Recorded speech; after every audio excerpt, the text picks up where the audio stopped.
Bon dia. Anem a veure avui amb les bases de dades com fer relacions entre diferents taules.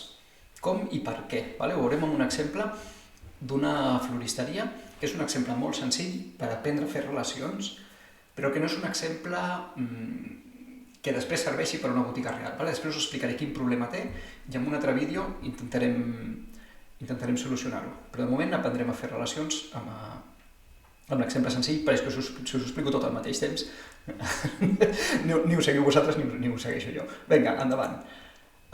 L'exemple és una floristeria i té tres taules. En una té els productes que té a la venda. Diferents rams, diferent preu, diferent estoc, i a cada un li ha ficat un identificador de producte. Una altra taula és la taula de clients. Les diferents persones que compren donen les seves dades, el cognom, l'adreça, el telèfon, i també li assignem un identificador de client. Llavors, quan es fa la comanda, la fiquem en una tercera taula en la que hi haurà un identificador de comanda, un identificador de client, un identificador de producte i la data. O sigui, si us fixeu, aquests dos camps, si els relacionem amb les altres taules, doncs podrem obtenir el que hi ha a les altres taules. Podrem saber l'adreça del client on enviar el producte i quin producte enviar-los i quan cobrar-los.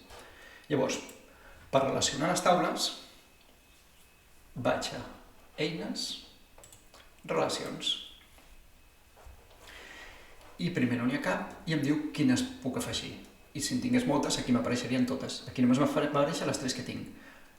Faig clic sobre elles perquè vinguin aquí en el taulell. Crec que també arrossegant també funcionaria, o per tant afegeix. Però bueno, amb clic ha servit. I aquest programa és molt lleig i fa primer això petitó. O sigui, ho faig una mica més gran per poder veure el contingut, arrossegant els marges.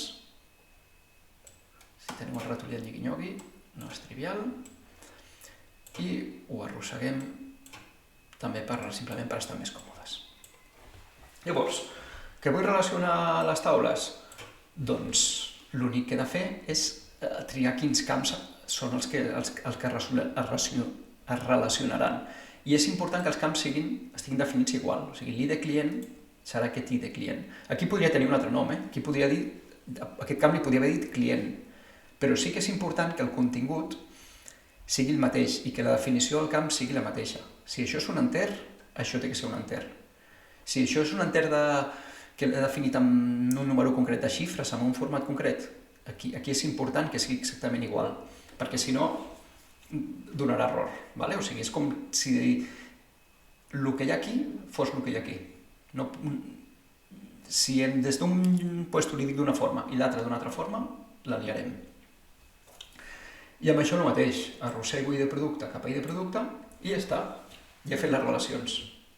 Vull que us fixeu, però, en una cosa, amb aquests uns i aquestes enes. Això vol dir que això és una relació de U a N, d'un a més d'un, o un a un nombre indeterminat. És a dir, aquí, de cada identificador de client, en aquesta taula només pot estar un cop, perquè cada client tindrà el seu identificador i no poden haver-hi clients repetits en aquesta taula. Cada un només apareixerà una vegada. I precisament per això vam definir aquest camp com a clau primària. En canvi aquí, la clau primària és l'identificador de comanda i poden aparèixer els clients més d'una vegada.